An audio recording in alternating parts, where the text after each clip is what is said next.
Bien le bonjour, mes seigneurs et gentes dames. Bienvenue dans Histoire oubliée, la chronique qui vous fait découvrir ou redécouvrir les trésors cachés de notre région. Aujourd'hui, je vais vous narrer l'histoire du comte de Flandre Baudouin, qui devient empereur latin de Constantinople, l'actuel Istanbul. Sans plus attendre, partons dans les couloirs du temps.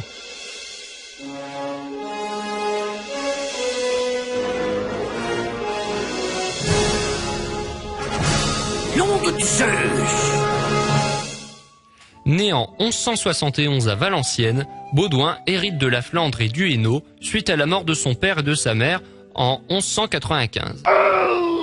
Au début de sa carrière, Baudouin rend vite allégeance, donc il jure fidélité, au roi Philippe Auguste en cas de conflit avec l'Angleterre.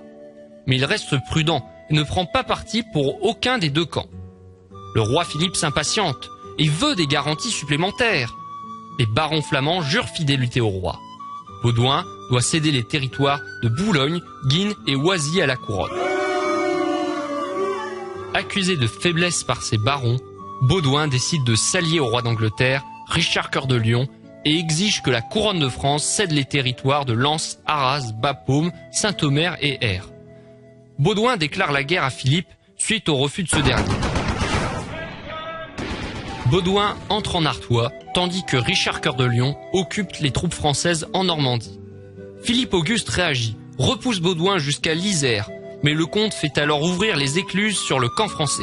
Le roi de France, enserré par les eaux et les armées flamandes, n'a d'autre choix que de céder aux exigences de Baudouin.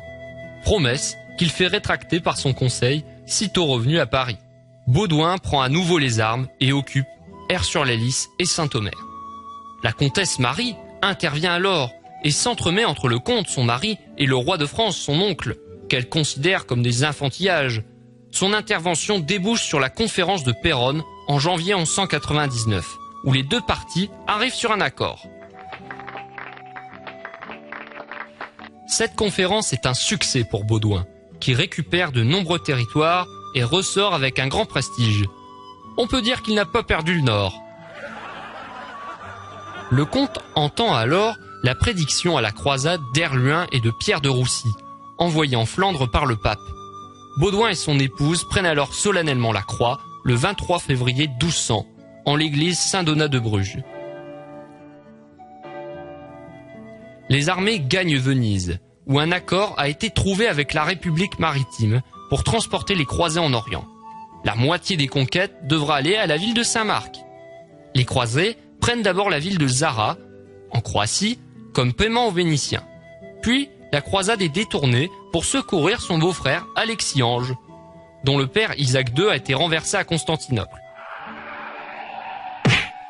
La Turquie occidentale est rapidement conquise par les Flamands, et les croisés arrivent donc sous les murs de Constantinople. Alexis III, l'empereur, s'enfuit. Isaac II est libéré par les Grecs et doit céder aux conditions exigées par les croisés pour l'aide accordée. Rapidement, la situation se dégrade. Les indemnités promises ne sont pas payées. La position d'Alexis IV devient intenable et il est renversé en janvier 1204 par Alexis Murzuffle, qui renforce les défenses de la ville et refuse toute négociation. Le lundi de Pâques 1204, les croisés prennent et saccagent alors l'antique Byzance. Baudouin est élu empereur avec l'appui des Vénitiens, puis couronné premier empereur latin de Constantinople le 16 mai 1204.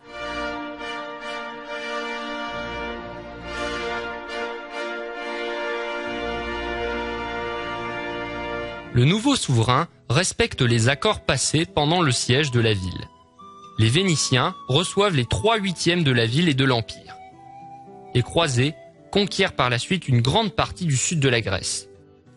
Baudouin se heurte rapidement aux réticences des Grecs, qui rechignent à obéir à un étranger qui ne parle pas leur langue, et à l'intervention des Bulgares, appelés à l'aide. Il assiège Andrinople, qui s'est soulevé, mais qui espère l'arrivée du tsar des Bulgares, Jean Kalodjan.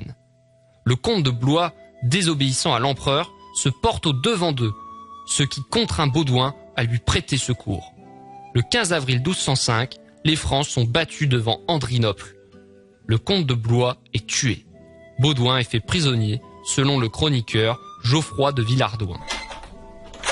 Si l'on en croit un autre chroniqueur, Nicétas Cognates, Baudouin aurait été tenu à Tanorvo en Bulgarie, puis aurait été abandonné dans une vallée, pieds et mains coupés, et serait mort après une agonie de 3 jours. Cette version est contestée, et il est plus probable que l'empereur flamand soit mort en prison. L'historien byzantin Georges Acropolite prétend même que son crâne fut transformé en coupe à boire par Kaloyan, le tsar des Bulgares. Et c'est sur cette fin un peu morbide que s'achève notre voyage. Nom de Zeus! Je vous donne rendez-vous très prochainement pour une autre chronique d'Histoire oubliée sur Banquise. Salut à tous!